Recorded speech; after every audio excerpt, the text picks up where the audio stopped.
Have you ever noticed that just as you can be in different physical locations in the external world, you can also be in different places in the internal world as well?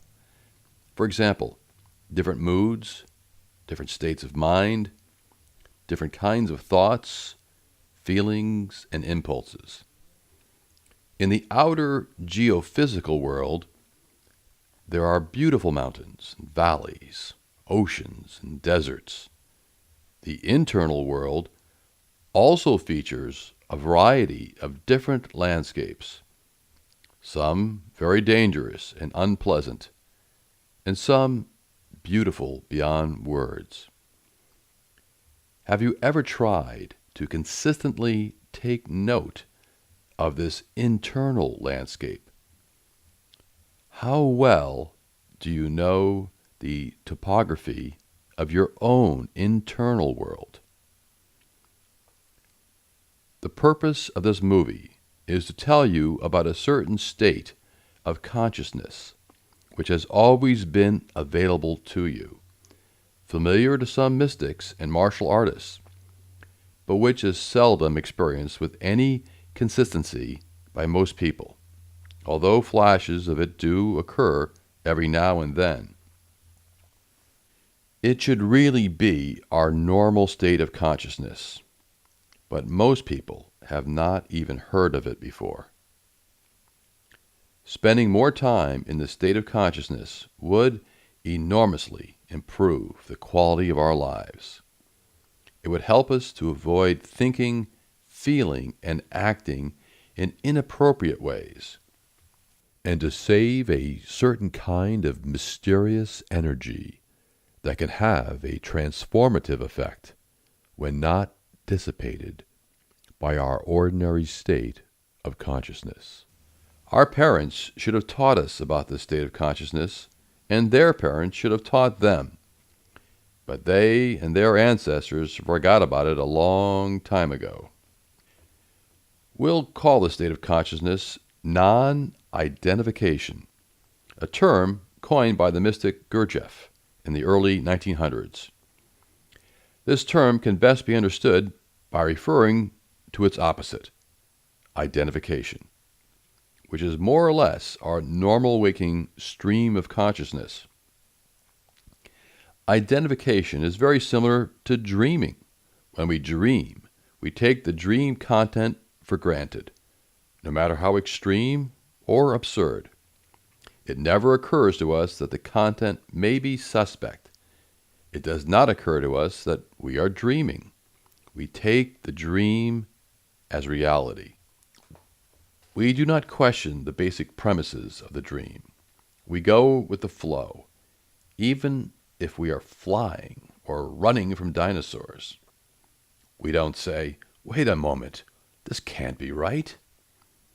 It does not occur to us to interrupt the flow of interpretation of the dream by questioning its validity and reality.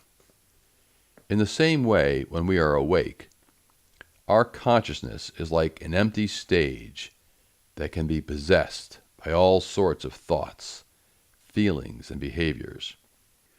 Our situation is not unlike the old movie, Dr. Jekyll and Mr. Hyde, in which Dr. Jekyll is possessed by the demonic spirit of Mr. Hyde and made to do, feel, and say all sorts of despicable and destructive things.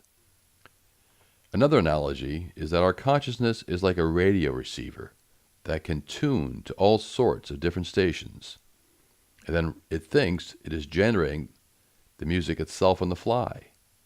It doesn't realize that it is being played and is but a passive receiver, and isn't even controlling which station gets tuned on the dial, although it could if it knew how.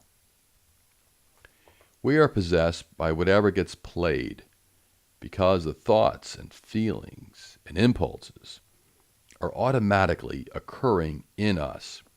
We take them for granted as valid, and we go along, join with and identify with them, It doesn't occur to us at the moment we are experiencing them that they might be wrong, inappropriate, or invalid, or more accurately, are being mechanically selected as just one out of 1,000 possible ways of thinking, feeling, and reacting to a situation.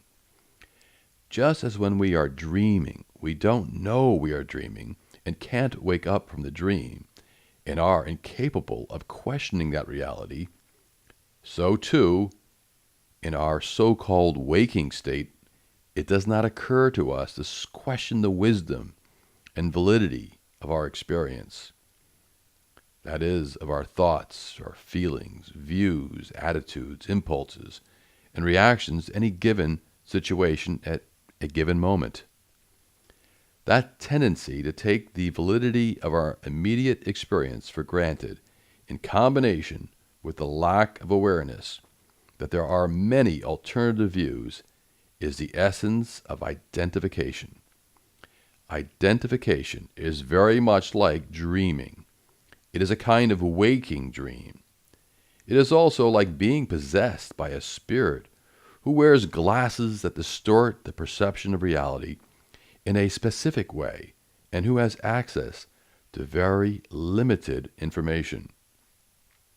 To compound the felony, this spirit believes that he is the source and power behind all he says and does, and that he believes he himself is an absolute genius. He is not at all humble about his opinions. Quite the reverse. He is righteous and arrogant, and takes offense if called into question. Non-identification, on the other hand, is having the awareness in the present that whatever thought, feeling, impulse to action, or view that is being entertained or experienced is just one of many possible alternatives. What fouls us up is that we find it emotionally painful to concede that the high probability point of view that is automatically and mechanically arising in our mentation due to past experience and chemical or emotional state could be wrong, or is more accurately just one of many possible points of view. It just seems so inherently right, just by virtue of the fact that we ourselves are thinking it, and because there are no conflicting or competing views that are arising or occurring in us at the same time. That is because the nature of our brain and consciousness is such that we can really entertain only one coherent and meaningful view at a time. So what this boils down to is not buying into or believing in the validity or rightness or sacredness of what we are thinking, feeling, and doing at any given moment. It means being in a mental state where we do not take our mind content for granted, or rather regard it as suspect and susceptible to improvement or optimization. It means we are somewhat skeptical of ourselves. Non-identification further means that we are capable of redirecting our thoughts, feelings, and actions, should we find it in our best interests to traverse a different path, or in short, to transform the moment. Non-identification is an awareness in the immediate present moment that our thoughts, feelings, views, intentions, impulses, and manifestations are conditioned responses and are not sacred at all, but are just one way out of 1,000 ways of looking at and responding to a situation. But if we are so immersed or identified in what is proceeding within us that it does not even occur to us that another and possibly better view exists, then we are technically awake, but for all practical purposes, asleep. Because we are incapable at that moment of awakening from our waking dream and redirecting our thoughts, feelings, and actions. It does not occur to us that our current mind content is conditioned, mechanical, and one of many possible perspectives. Then we are hypnotized by the stream of consciousness and essentially asleep. You know, the craziest and most deranged thoughts, feelings, and impulses can occur in our brains. This content should not be taken for granted and accorded validity just because they are occurring in our mind. But on the other hand, it should also not be suppressed, dismissed, or ignored, but rather evaluated for what kind of messages other parts of ourselves are trying to communicate. More often than not, our raw thoughts, feelings, and impulses could greatly benefit from additional tweaking and processing. A lot of times, our thoughts, feelings, and impulses are coming from a part of ourselves that is not being heard, respected, honored, or allowed to express itself and have its needs fulfilled. This part or parts of our personality may have been suppressed and or ignored, perhaps for a long time. So its signals have become strident and extreme as a result. How dare you? How dare you? Look at my face. This is bullshit. You scrub. Understanding the messages from these unconscious parts is the province of psychotherapy. Non-identification just means not being possessed, engulfed, absorbed, and conjoined by any mind content or inner personality, but always keeping some slight measure of separation and detachment so that attention can redirect thoughts, feelings, and actions along different lines than upon the high probability path that one is traversing. An illustration might make identification and non-identification more clear. Let's say your blood sugar level has fallen to a new low and you are utterly ravenous. You may go to a restaurant, and when your food comes, you start bolting it down like a starving dog without any grace, appreciation, or without even really tasting the food. You are your own hunger. You are one with it. You are identified with it.